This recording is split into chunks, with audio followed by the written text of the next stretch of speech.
देश भर में लोकसभा चुनाव की सरगर्मी चल रही है। पहले चरण के मतदान के बाद अब दूसरे चरण की तैयारियां हो रही है। इस बीच राजनीतिक नेताओं की बयानबाजी, आरोप प्रत्यारोप का दौर भी तेज हो गया है। वहीं प्रधानमंत्री नरेंद्र मोदी कर्नाटक पहुंचे। एक जनसभा को संबोधित करते हुए उन्होंने विपक्ष को आड़े हाथों लिया।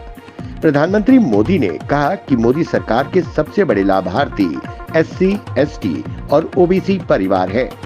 पिछली सरकारों ने एससी, एसटी, ओबीसी को झुग्गियों में रहने के लिए मजबूर किया गया था और उन्होंने अपना विश्वास खो दिया। हमने उनका विश्वास वापस लाया है। पिछले 10 वर्षों में 25 करोड़ लोग गरीबी से बाहर आए हैं। वहीं उन्होंने कहा कि इंडी गठबंधन के पास ना तो कोई नेता है और ना ही कोई विजन है। कांग्रेस नेता राहुल गांधी और सपा अध्यक्ष अखिलेश यादव ने अमरोहा में एक जनसभा को संबोधित किया।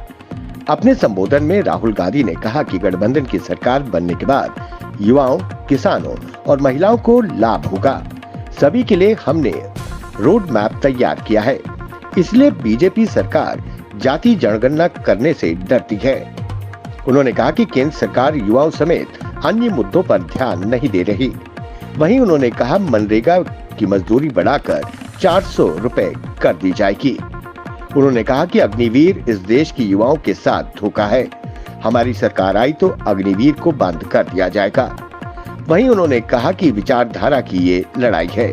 इंडिया गठबंधन संविधान और लोकतंत्र की रक्षा कर रहा है। जम्मू कश्मीर में पश्चिमी विक्षोभ की सक्रियता के कारण प्रदेश में विभिन्न जिलों में बारिश व बर्फबारी से जनजीवन अस्त व्यस्त हो गया। बारिश व तेज हवाओं ने बिजली ढांचे को व्यापक नुकसान पहुंचाया है। वहीं दक्षिण कश्मीर में एक मकान की दीवार गिरने से एक महिला व 2 मजदूरों की मौत हो गई। इस दौरान जम्मू कश्मीर राष्ट्रीय राजमार्ग भी पत्तियों के गिरने से कई घंटे बाधित रहा। भारत के रक्षा क्षेत्र के लिए शुक्रवार का दिन काफी अहम रहा। भारत में निर्मित ब्रह्मोस सुपरसोनिक क्रूज मिसाइल की पहली खेप फिलीपींस पहुंच गई है। फिलीपींस के लिए मिसाइल की आपूर्ति एक समझौते के तहत की गई है।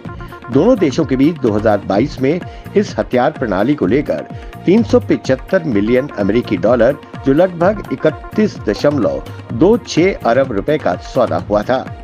रक्षा उपकरणों के निर्यात की दिशा में ये भारत के लिए महत्वपूर्ण कदम है। दक्षिण चीन सागर में लगातार होने वाली झड़पों के कारण फिलीपींस का चीन के साथ तनाव बढ़ रहा है। ऐसे समय में फिलीपींस को मिली मिसाइल प्रणाली काफी अहम है। कोटा में चुनावी जनसभा को संबोधित करते हुए गृह मंत्री अमित शाह ने कांग्रेस पार्टी पर जमकर निशाना साधा। अमित शाह ने गरजते हुए कहा कि राहुल बाबा झूठ मत बोलो, कान खोलकर सुन लो। कांग्रेस पार्टी अगर आरक्षण हटाना चाहती है तो भी जब तक भाजपा का एक एक कार्यकर्ता जिंदा है, हम एससी, एसटी, ओबीसी के आरक्षण को हटने नहीं देंगे। ये मोदी की गारंटी है। उन्होंने कहा कि कांग्रेस वालों को बहुमत मिला तो उन्होंने इमरजेंसी लगा दी। हमें बहुमत मिला तो हमने अनुच्छेद 370 हटा दिया। हमने वोट का उपयोग गरीबी को हटाने के लिए किया, देश को सुरक्षित करने के लिए किया। टेस्ला के प्रमुख एलन मस्क का भारत दौरा टल गया है। बताया गया है कि मस्क ने खुद इस दौरे को कुछ समय के लिए स्थगित करने का फैसला किया है।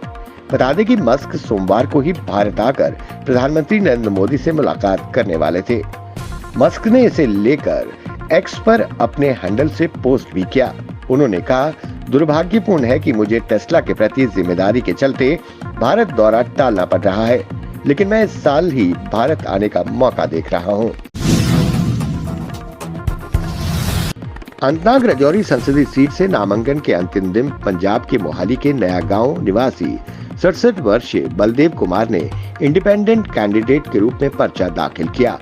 अनुच्छेद 370 हटने के बाद ये पहले बाहरी व्यक्ति हैं जो कश्मीर में चुनाव लड़ रहे हैं। इससे पहले 2019 में अनुच्छेद 370 हटने से पहले हुए चुनाव में अनंतनाग से एनसीआर निवासी शम्स ख्वाजा ने ताल ठोका था। तीसरे चरण में होने वाले इस सीट के चुनाव में 2 महिला समेत 25 उम्मीदवारों ने पर्चा भरा है।